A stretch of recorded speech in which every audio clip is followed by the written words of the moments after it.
Tomato ವಿಜ್ಞಾನದ ಪ್ರಕಾರ ಒಂದು ಹಣ್ಣು, ರುಚಿಯಲ್ಲಿ ತರಕಾರಿ. ಆದರೆ ಅದನ್ನೇ ವ್ಯಾಲ್ಯೂ ಆ್ಯಡ್ ಮಾಡಿದ್ರೆ ಇದೊಂದು ಹೈ ಡಿಮಾಂಡ್ ಇರೋ ಗ್ಲೋಬಲ್ ಬಿಸ್ನೆಸ್ ಆಗುತ್ತೆ. ಕರ್ನಾಟಕದಿಂದ ಹಿಡಿದು ಕೆನಡಾ ಮತ್ತು ಅಮೆರಿಕದ ಸೂಪರ್ ಮಾರ್ಕೆಟ್ಗಳ ತನಕ ಭಾರತದ ಟೊಮ್ಯಾಟೊ ಈಗ ವಿಶ್ವ ಮಾರುಕಟ್ಟೆಯಲ್ಲಿ ಒಂದು ದೊಡ್ಡ ಹೆಸರು ಮಾಡ್ತಾ ಇದೆ. ಅದರಲ್ಲೂ ನಾವು ಕರ್ನಾಟಕದಲ್ಲಿ ಚಿಕ್ಕಬಳ್ಳಾಪುರ, ಕೋಲಾರ, ಬೆಳಗಾವಿ, ಬೆಂಗಳೂರು ಗ್ರಾಮಾಂತರ, ಉತ್ತರ ಕರ್ನಾಟಕ ಭಾಗದಲ್ಲಿ ಯಥೇಚ್ಛವಾಗಿ ಟೊಮ್ಯಾಟೊವನ್ನು ಬೆಳೀತಾ ಇದ್ದೀವಿ. ಹಾಟ್ ಡ್ರೈ ಕ್ಲೈಮೇಟ್ನಲ್ಲಿ ಆ ಟೆಂಪರೇಚರ್ನಲ್ಲಿ ಅಂದರೆ ಟೆಂಪರೇಚರ್ ಸುಮಾರು ಒಂದು 18ರಿಂದ 26ರ ಮಧ್ಯೆ ಟೊಮ್ಯಾಟೊ ಬೆಳೆಯೋದಕ್ಕೆ ಒಂದು ಐಡಿಯಲ್ ಕ್ಲೈಮೇಟ್ ಅಂತಲೇ ಹೇಳ್ಬೋದು. ಹಾಗಾಗಿ ಕರ್ನಾಟಕದಲ್ಲಿ ಹೆಚ್ಚಿನ ಪ್ರಮಾಣದಲ್ಲಿ ಟೊಮ್ಯಾಟೊವನ್ನು ಬೆಳೀತಾ ಇದ್ದೀವಿ. ಆದರೆ ಟೊಮ್ಯಾಟೊ ಎಷ್ಟು ಬೆಳೆದ್ರೂ ಯಾವ ಟೈಮ್ನಲ್ಲಿ ರೇಟ್ ಏನಾಗುತ್ತೋ ಅನ್ನೋ ಟೆನ್ಷನ್ ಅಂತೂ ಇದ್ದೇ ಇರುತ್ತೆ. ಒಂದು ರೀತಿ ಟೊಮ್ಯಾಟೊ ಒಂದು ಗ್ಯಾಮ್ಲಿಂಗ್ ಕ್ರಾಪ್ ಅಂತ ಆಗ್ಬಿಟ್ಟಿದೆ. ಒಮ್ಮೆ ಒಳ್ಳೆ ರೇಟ್ ಸಿಗುತ್ತೆ, ಇನ್ನು ಕೆಲವೊಮ್ಮೆ ಹಾಕಿರೋ ಬಂಡವಾಳನೂ ಬರೋದಿಲ್ಲ. ಸೊ ನೀವು ಟೊಮ್ಯಾಟೊ ಬೆಳೀತಾ ಇದ್ರೆ ಅದರ ವ್ಯಾಲ್ಯೂ ಆಡೆಡ್ ಪ್ರಾಡಕ್ಟ್ಗಳ ಬಗ್ಗೆ ರೈತರು ಯೋಚನೆ ಮಾಡಲೇಬೇಕು. ಅದರ ಪೈಕಿ tomato sauce, tomato powder major ಆಗಿದ್ದಾವೆ. ವೆಲ್, ಈ ವಿಡಿಯೋದಲ್ಲಿ ಟೊಮ್ಯಾಟೊ ಪೌಡರ್ ಬಿಸ್ನೆಸ್ನ ಬಗ್ಗೆ ಡೀಟೇಲ್ ಆಗಿ ನೋಡೋಣ. ನಮ್ಮ ಚಾನಲ್ನ ಸಬ್ಸ್ಕ್ರೈಬ್ ಮಾಡಿಲ್ಲ ಅಂದರೆ ಈಗಲೇ ಮಾಡಿ, ಬೆಲ್ ಐಕಾನ್ನ ಕ್ಲಿಕ್ ಮಾಡಿ.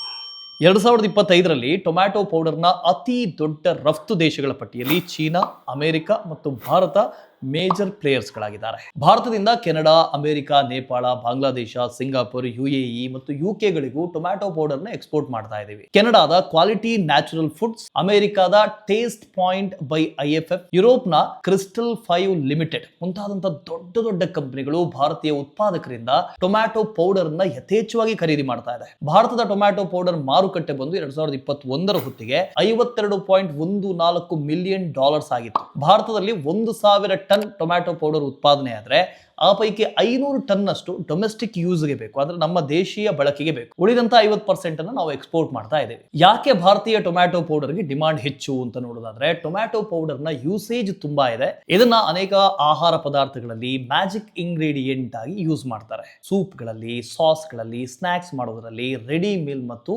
ಮಸಾಲೆ ಮಿಕ್ಸ್ ಗಳಲ್ಲೂ ಕೂಡ ಇದು ಮೇಜರ್ ಆಗಿ ಬಳಕೆ ಆಗ್ತಾ ಇದೆ. ಇನ್ನು ನಮ್ಮ ದೇಶದಲ್ಲೇ ತಗೊಂಡ್ರೆ ಟೊಮ್ಯಾಟೊ ವ್ಯಾಲ್ಯೂ ಆಡೆಡ್ ಪ್ರಾಡಕ್ಟ್ ಗಳ ಮಾರ್ಕೆಟ್ 1,000 ಕೋಟಿಗೂ ಹೆಚ್ಚಿದೆ. ಅದು ಕೂಡ ಪ್ರತಿ ವರ್ಷ 20% ಗ್ರೋತ್ ಆಗ್ತಾ ಇದೆ. ಗುಣಮಟ್ಟ ಮುಖ್ಯವಾಗಿರೋದ್ರಿಂದಾಗಿ, ಅಂದ್ರೆ ಕ್ವಾಲಿಟಿ ಇಂಪಾರ್ಟೆಂಟ್ ಆಗಿರೋದ್ರಿಂದಾಗಿ ಉತ್ಪಾದಕರು FSSAI, ISO, HACCP ಪ್ರಮಾಣ ಪತ್ರವನ್ನು ಪಡೆದು ಜಾಗತಿಕ ಮಾನದಂಡಗಳನ್ನು ಪಾಲಿಸ್ತಾ ಇದ್ದಾರೆ. ಹಾಗಾಗಿ ಭಾರತದ ಟೊಮ್ಯಾಟೊ ಪೌಡರ್ಗೆ ವಿದೇಶಗಳಲ್ಲೂ ಕೂಡ ಒಂದು ದೊಡ್ಡ ಡಿಮಾಂಡ್ ಇದೆ, ದೊಡ್ಡ ಮಾರ್ಕೆಟ್ ಇದೆ. ಸೊ ನೀವು ಈ ಬಿಸ್ನೆಸ್ ಶುರು ಮಾಡಬಹುದು. ಹಾಗಾದ್ರೆ ಶುರು ಮಾಡೋದು ಹೇಗೆ?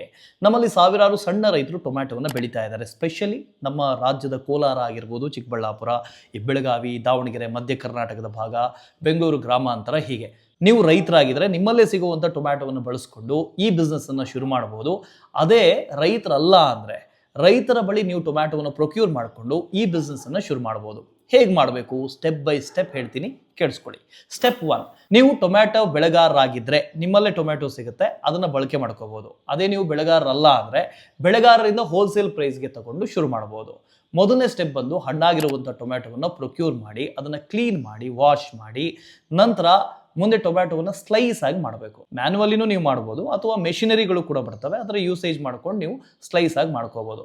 ಯಾವ ಮೆಷಿನ್ ಇದಕ್ಕೆ ಯೂಸ್ ಆಗುತ್ತೆ ಅಂತ ಹೇಳಿ ವಿಡಿಯೋದ ಕೊನೆಯಲ್ಲಿ ಡೀಟೇಲ್ ಹಾಕಿದ್ದೀನಿ. ಸೊ ವಿಡಿಯೋವನ್ನು ಎಂಡ್ ಟು ಎಂಡ್ ಪೂರ್ತಿ ನೋಡಿ. ಸ್ಟೆಪ್ ನಂಬರ್ 2, ಸ್ಲೈಸ್ ಮಾಡಿದಂಥ ಟೊಮ್ಯಾಟೊವನ್ನು ಬಿಸಿಲಿಗೆ ಒಣಗಿಸ್ಬೇಕು, ಡಿಹೈಡ್ರೇಟ್ ಮಾಡಬೇಕು. ಇದನ್ನು ನೀವು ಮ್ಯಾನ್ಯುವಲಿ ಮಾಡಬಹುದು ಅಥವಾ ಸೋಲಾರ್ ಡ್ರೈಯರ್ಸ್ ಅಂತ ಬರ್ತವೆ, ಡಿಹೈಡ್ರೇಟ್ ಮಾಡುವಂಥ ಮೆಷಿನ್ಗಳು ಬರ್ತವೆ, ಅದನ್ನು ಕೂಡ ನೀವು ಬಳಕೆ ಮಾಡ್ಕೋಬಹುದು.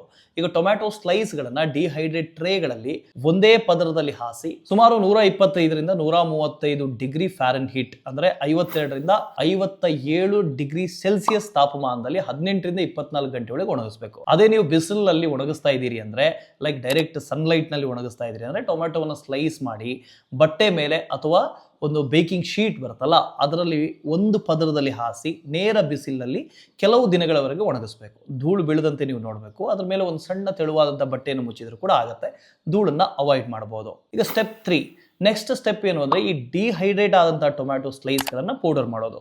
ಈ ಕಾಫಿ ಗ್ರೈಂಡರ್ ಆಗಿರ್ಬೋದು, ಬ್ಲೆಂಡರ್ಸ್ ಆಗಿರ್ಬೋದು ಅಥವಾ ಫುಡ್ ಪ್ರೊಸೆಸರ್ಗಳನ್ನು ಬಳಸ್ಕೊಂಡು ಟೊಮ್ಯಾಟೊ ಸ್ಲೈಸ್ಗಳನ್ನು ಫೈನ್ ಪೌಡರ್ ಆಗಿ ಮಾಡಬೇಕು. ಈಗ ಸ್ಟೆಪ್ 4, ಪ್ಯಾಕೇಜಿಂಗ್. ಹೀಗೆ ರೆಡಿ ಆದಂಥ ಟೊಮ್ಯಾಟೊ ಪೌಡರನ್ನು ಗುಣಮಟ್ಟ ಕಾಪಾಡೋದಕ್ಕೆ ಮತ್ತು ಹೆಚ್ಚು ದಿನ ಶೇಖರಣೆ ಮಾಡಿಡುವುದಕ್ಕೆ ಹಗುರವಾದಂಥ ಮತ್ತು ತೇವ ತಾಗದಂಥ ಪ್ಯಾಕೇಜಿಂಗ್ ವಸ್ತುಗಳನ್ನು ಬಳಸ್ಕೊಳ್ಬೇಕು. ಉದಾಹರಣೆಗೆ ಈ ಲ್ಯಾಮಿನೇಟೆಡ್ ಅಲ್ಯೂಮಿನಿಯಂ ಫಾಯಿಲ್ ಬ್ಯಾಗ್ಗಳಾಗಿರ್ಬೋದು ಅಥವಾ ಗ್ಲಾಸ್ ಬಾಟಲ್ಸ್ ಆಗಿರ್ಬೋದು ಅಥವಾ ಮಲ್ಟಿ ಲೇಯರ್ ಪ್ಲಾಸ್ಟಿಕ್ ಬ್ಯಾಗ್ಗಳಾಗಿರ್ಬೋದು, ಇದನ್ನು ಕೂಡ ನೀವು ಬಳಕೆ ಮಾಡ್ಕೊಳ್ಬೋದು. ಇವೆಲ್ಲವೂ ಕೂಡ ಉತ್ತಮವಾಗಿರುತ್ತೆ ಪ್ಯಾಕೇಜಿಂಗ್. ಈಗ ಸ್ಟೆಪ್ 5, ಇದನ್ನ ಮಾರ್ಕೆಟಿಂಗ್ ಮಾಡೋದು. ಈ ಸ್ಟೆಪ್ ತುಂಬಾ ಅಂದರೆ ತುಂಬಾನೇ ಇಂಪಾರ್ಟೆಂಟ್. ತುಂಬಾ ಜನ ಇದನ್ನೇ ಕೇಳ್ತೀರಾ, ಇದನ್ನ ಮಾರ್ಕೆಟ್ ಮಾಡೋದು ಹೇಗೆ ಅಂತ. ಸೊ ಭಾರತದಲ್ಲಿ ಡೊಮೆಸ್ಟಿಕ್ ಮಾರ್ಕೆಟ್ನಲ್ಲಿ ಟೊಮ್ಯಾಟೊ ಮಾರ್ಕೆಟ್ಗೆ ತುಂಬಾ ಬೇಡಿಕೆ ಇದೆ, ಬೇಡಿಕೆ ಜಾಸ್ತಿನೇ ಇದೆ. ಕಿಚನ್ಗಳಲ್ಲಿ, ರೆಸ್ಟೋರೆಂಟ್ಗಳಲ್ಲಿ, ಹೋಟೆಲ್ಗಳಲ್ಲಿ ಈ ಟೊಮ್ಯಾಟೊ ಪೌಡರ್ಗಳನ್ನು ಬಳಸೋದು ಅನಿವಾರ್ಯವಾಗಿಬಿಟ್ಟಿದೆ. ಸೊ ಮಾರ್ಕೆಟ್ನ ಬಗ್ಗೆ ಹೆಚ್ಚು ಯೋಚನೆ ಮಾಡಬೇಕು ಅಂತ ಇಲ್ಲ ಅಂತ ಅನ್ಸುತ್ತೆ. ಲೋಕಲ್ ಟು ಗ್ಲೋಬಲ್ ಅಪ್ರೋಚ್ ಮೊದಲನೇ ಸ್ಟೆಪ್. ಈ ಪ್ರಾಥಮಿಕವಾಗಿ ಸ್ಥಳೀಯ ಹೋಟೆಲ್ಗಳು ಅಥವಾ ಸಾಸ್ ತಯಾರು ಮಾಡುವಂಥ ಕಂಪನಿಗಳು ಅಥವಾ ಮಸಾಲೆ ವ್ಯಾಪಾರಿಗಳು, ಇವರಿಗೆ ನೀವು ರಿಟೇಲ್ ಅಲ್ಲಿ ಅಥವಾ ಹೋಲ್ಸೇಲ್ ಅಲ್ಲಿ ಪೂರೈಕೆ ಮಾಡಬಹುದು. ನೆಕ್ಸ್ಟ್ ಬಂದು ಆನ್ಲೈನ್ ಪ್ರೆಸೆನ್ಸ್. ಈಗ Amazon, India mart, exporter India's ಅನ್ನುವಂಥ ಈ ತರದ ಪ್ಲಾಟ್ಫಾರ್ಮ್ಸ್ ಇದಾವೆ. ಈ ಪ್ಲಾಟ್ಫಾರ್ಮ್ಗೆ ನೀವು ಪ್ರಾಡಕ್ಟ್ಗಳನ್ನ ಲಿಸ್ಟ್ ಮಾಡಬಹುದು. Next branding. ಆಕರ್ಷಕವಾದಂಥ ಪ್ಯಾಕೇಜಿಂಗ್, 100% ನ್ಯಾಚುರಲ್, ನೋ ಪ್ರಿಸರ್ವೇಟಿವ್ಸ್, ಈ ಥರದ ಟ್ಯಾಗ್ಗಳನ್ನು ಬಳಸಿಕೊಂಡು ಆಕರ್ಷಕವಾದಂಥ ಪ್ಯಾಕೇಜಿಂಗ್ ಮಾಡಿದ್ರೆ ನೀವು ಮಾರ್ಕೆಟಿಂಗ್ ಮಾಡಬಹುದು. Next social media marketing. Instagram ಇದೆ, ಯೂಟ್ಯೂಬ್ ಇದೆ. ಸೊ ಫಾರ್ಮ್ ಟು ಪೌಡರ್ ಅನ್ನುವಂಥ ಸ್ಟೋರಿಗಳನ್ನು ಮಾಡೋದು ಅಥವಾ ವಿಡಿಯೋಗಳನ್ನು ಮಾಡೋದು, ಈ ಮೂಲಕ ಮಾರ್ಕೆಟಿಂಗ್ ಮಾಡಬಹುದು. ನೆಕ್ಸ್ಟ್ ಎಕ್ಸ್ಪೋರ್ಟ್ ಟೈಅಪ್ಸ್, ಓಲ್ಸಾ ಅಥವಾ ಸೈಬೆಕ್ಸ್ ಎಕ್ಸಿಮ್, ಇದರ ಮೂಲಕ ಇಂಟರ್ನ್ಯಾಷನಲ್ ಬೈಯರ್ಸ್ ಗಳನ್ನು ನೀವು ಸಂಪರ್ಕ ಮಾಡಬಹುದು. ಎಕ್ಸ್ಪೋರ್ಟ್ ಆಪರ್ಚುನಿಟಿ ಕೂಡ ತುಂಬಾನೇ ಇದೆ.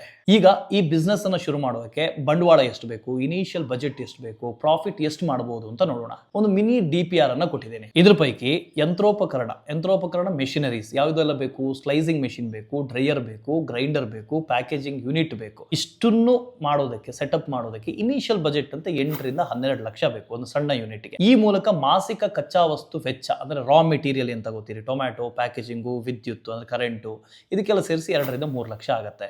ಉತ್ಪಾದನೆ ಸಾಮರ್ಥ್ಯ ಅಂದ್ರೆ ಪ್ರೊಡಕ್ಷನ್ ಕೆಪಾಸಿಟಿ ಎಷ್ಟು, 500 ರಿಂದ 700 kg ಅಂದ್ರೆ ಒಂದು ತಿಂಗಳಿಗೆ ನೀವು 500 ರಿಂದ 700 kg ನೀವು ಪ್ರೊಡಕ್ಷನ್ ಮಾಡ್ತೀರಾ ಅಂತ ತಿಳ್ಕೊಳ್ಳಿ. ಮಾರಾಟ ಮಾಡೋದು ಹೋಲ್ಸೇಲ್ ರೇಟ್ 200 ರಿಂದ 250 ರೂಪಾಯಿ ಇದೆ ಒಂದು ಕೆಜಿಗೆ. ಒಟ್ಟು ಮಾರಾಟ 1.2 ರಿಂದ 1.75 ಲಕ್ಷ ರೂಪಾಯಿ ಪ್ರತಿ ತಿಂಗಳಿಗೆ ನೀವು ಮಾರಾಟ ಮಾಡಿ. ಸೊ ನಿವ್ವಳ ಲಾಭ ಎಷ್ಟು, 25% ಇಂದ 30% ನೀವು ನಿವ್ವಳವಾದ ಲಾಭವನ್ನ ಪಡಿಬಹುದು. ಸುಮಾರು 1 ರಿಂದ 1.5 ವರ್ಷಗಳಲ್ಲೇ ನೀವು ಹೂಡಿಕೆ ಏನ್ ಮಾಡಿರ್ತೀರಲ್ವಾ, ಆ ದುಡ್ಡನ್ನು ನೀವು ರಿಟರ್ನ್ ಪಡಿಬಹುದು. ಸೊ ನೀವು ಈ ಬಿಸ್ನೆಸ್ ಮಾಡಿ ಲಕ್ಷ ಸಂಪಾದನೆ ಮಾಡಬಹುದು.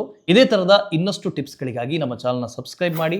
ಯಾರಿಗೆ ಅಗತ್ಯ ಇದೆಯೋ ಅಂಥವರಿಗೆ ಈ ವಿಡಿಯೋವನ್ನು ಶೇರ್ ಮಾಡಿ. ಜೊತೆಗೆ ಏನಾದರೂ ಡೌಟ್ಸ್ ಇದ್ರೆ ಪ್ಲೀಸ್ ಕಮೆಂಟ್ ಮಾಡಿ. ಬಾಯ್.